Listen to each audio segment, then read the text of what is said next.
Pemirsa, hampir 30% warga desa Karanglayung, Kecamatan Karangjaya, Kabupaten Tasikmalaya, Jawa Barat ini bekerja sebagai penambang emas ilegal tanpa izin atau peti. Informasi ini diungkapkan Kepala Desa Karanglayung, Epen Ruswandi, setelah melakukan pertemuan dengan unsur sektoral di Mapolres Tasikmalaya Kota pada Rabu 12 November 2025 kemarin. Dalam pertemuan ini dilakukan setelah penertiban tambang ilegal yang berada di Blok Cengal, Desa Karanglayung, yang dilakukan oleh petugas gabungan pada Senin 10 November 2025. Informasi lebih lengkapnya sudah dihimpun oleh rekan kami, Jainal Abidin, wartawan Tribun Priangan. Silakan laporan selengkapnya. Rekan Jainal Abidin. Ya, baik, Yusna izin melaporkan Polres Tasikmalaya Kota selama 2 hari melakukan penertiban di area tambang, tepatnya di Kampung Karangpaninggal, Desa Karanglayung, Kecamatan Karangjaya, Kabupaten Tasikmalaya. Untuk penertiban ini berlangsung memang sejak 2 hari yang lalu. Hari pertama dilaksanakan pada tanggal 10, pada hari Senin 10 November 2025, di mana petugas gabungan ini melakukan penyisiran ke area pengolahan tambang emas ilegal, tepatnya tidak jauh dari wilayah Kampung Karangpaninggal, di Blok Cengal, Kecamatan Karangjaya, Kabupaten Tasikmalaya. Sementara itu, di hari kedua, Polres Tasikmalaya Kota pun langsung melakukan penyegelan sekaligus penyisiran di area lubang tambang, tepatnya di Bukit Cengal. Bahkan petugas gabungan langsung memeriksa beberapa lubang yang memang diduga menjadi tambang ilegal, tepatnya di wilayah Kabupaten Tasikmalaya. Tak hanya itu, pasca penertiban, Polres Tasikmalaya Kota bersama unsur terkait menggelar pertemuan sekaligus rapat koordinasi untuk membicarakan terkait nanti perubahan lahan yang memang sebelumnya dijadikan sebagai tambang ilegal. Menurut Kepala Desa Karanglayung, Epen Ruswandi menjelaskan memang untuk sebagian warganya hampir 30% menjadi penambang emas ilegal. Tak hanya itu, pihaknya pun tetap berupaya dalam hal perubahan mindset pekerjaan mereka, yang mana nantinya pada rapat tersebut akan dilaksanakan penanaman penanaman pohon kopi dan pepaya. Nanti warganya akan dilakukan sosialisasi terlebih dahulu untuk proses tersebut.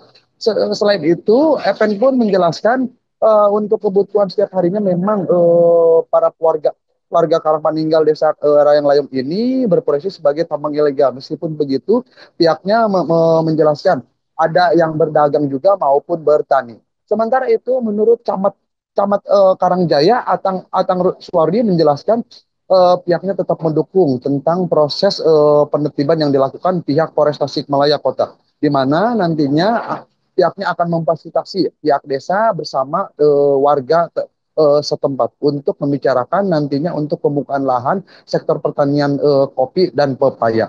Sementara itu, menurut tanya itu, untuk rapat koordinasi ini memang dihadiri oleh pihak perhutani. Menurut Wakil ADM KPH Tasikmalaya, Rodiane Rahmat, membenarkan memang pihaknya sudah melakukan koordinasi baik dengan pihak Pemdes, Pemca maupun Pemkab Tasikmalaya serta Polres Tasikmalaya untuk melakukan perluasan lahan di area blok Cengal. Untuk lahannya sendiri kurang lebih ada hampir puluhan hektar yang memang bisa ditanami tanaman kopi. Untuk tanaman kopi ini menurut Rodiana memang untuk jangka panjang, tapi untuk jangka pendek ini sementara akan ditanami pepaya yang nantinya bisa panen 3 bulan sampai 4 bulan mendatang. Seperti diketahui Tribuner, memang Blok Cengal ini sempat viral di media sosial terkait aktivitas tambang ilegal. Bahkan Polres Tasikmalaya pasca 2 hari viral itu langsung melakukan penyisiran sekaligus penertiban, di mana pihak Polres Tasikmalaya melakukan penyegelan, memberikan garis polisi sekaligus membawa beberapa barang bukti berikut air dan tanah yang memang didapat dari tambang ilegal tersebut. Demikian Justin akan didapat laporkan dari Kabupaten Tasikmalaya. Kembali ke studio. Ya, eh, kemarin pas di Hari Pahlawan ya, tanggal 10 November 2025, hari Senin, itu ada penutupan sebagian tambang ilegal yang berada di wilayah Desa Karanglayung, Kecamatan Karangjaya, Kabupaten Tasikmalaya. Dan kebetulan kami di sini di Polresta karena wilayah timur itu masuk wilayah hukum di Polres Kota, memenuhi undangan Pak Kapolres, dan kami di sini berkumpul untuk membicarakan dari dinas PUPR dan lingkungan ya, SDM juga hadir, dari Polhutan, dari Perhutani juga hadir ya. Alhamdulillah, dan akan diambil tindakan-tindakan selanjutnya kaitan dengan bagaimana penegakan hukum ini harus dilaksanakan. Kemudian juga dengan tidak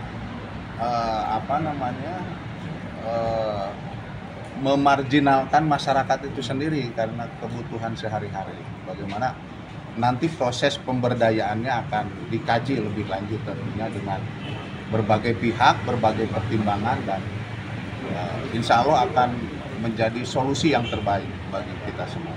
Sudah ada gambaran mungkin Pak nanti solusinya mereka diberhentikan dengan alternatif ekonominya seperti apa? Ya Pak. Siap. Ya. Mungkin kalau tidak ada solusi lagi, mungkin bisa memberdayakan mereka, itu kan bisa memberdayakan mereka berkaitan dengan pertanian sesuai apa yang tadi disampaikan oleh dari Pak Kut, itu kan. Karena memang kita harus menegakkan hukum, itu kan, harus menegakkan hukum, dan kita harus menerimanya konsekuensi dari penegakan hukum itu. Memang sejauh ini memang warga bermata pencarian itu aja, atau memang ada dagang atau mungkin seperti apa mungkin Pak? Petani ada yang dagang juga ada, tapi kebanyakan dari masyarakat kami mungkin 30% itu menambah. Oh, menambah.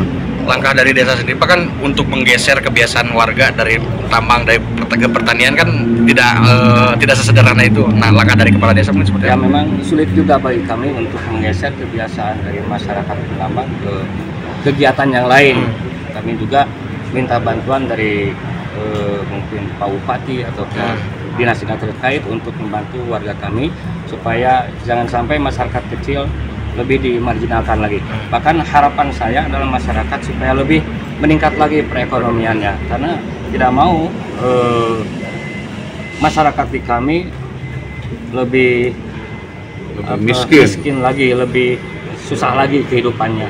Justru kami berupaya bagaimana caranya masyarakat di kami ini lebih sejahtera sesuai dengan apa yang diharapkan oleh pemerintah pusat untuk mensejahterakan masyarakat. Jadi kalau ditanggung oleh desa sendiri Pak sangat berat sekali lah, sangat berat sekali. Jujur saya sangat berat sekali untuk memberdayakan masyarakat untuk lebih sejahtera lagi. Dari Alhamdulillah Pak. Karanglayung, di desa Karanglayung kita mencoba akan mengembangkan tanaman kopi karena mungkin untuk kopi sekarang lumayan bagus bisnisnya, lagi viral juga, dan itu mudah-mudahan bisa memberikan salah satu alternatif untuk bisa memberdayakan masyarakat di desa Karanglayung. Lahan yang disiapkan Pak? Lahan disiapkan kami ada di kawasan hutan juga, itu ada bisa dimanfaatkan karena salah satu tanaman kopi itu toleran, jadi bisa di bawah naungan. Jadi bawah pohon itu relatif aman untuk bisa ditanami. Luasnya Pak? Luas lahan. Nah, untuk luas itu kan lumayan agak luas ya. Untuk Cengal mungkin bisa, untuk daerah Karanglayung pastinya saya juga belum bisa memastikan. Cuman kalau yang di desa Karanglayung kurang lebih 30 hektaran adalah insya Allah. Sifatnya HGU nanti apa gimana? Enggak, jadi kita kerjasama antara masyarakat dengan petani. Download Tribun X sekarang, menghadirkan lokal menjadi Indonesia.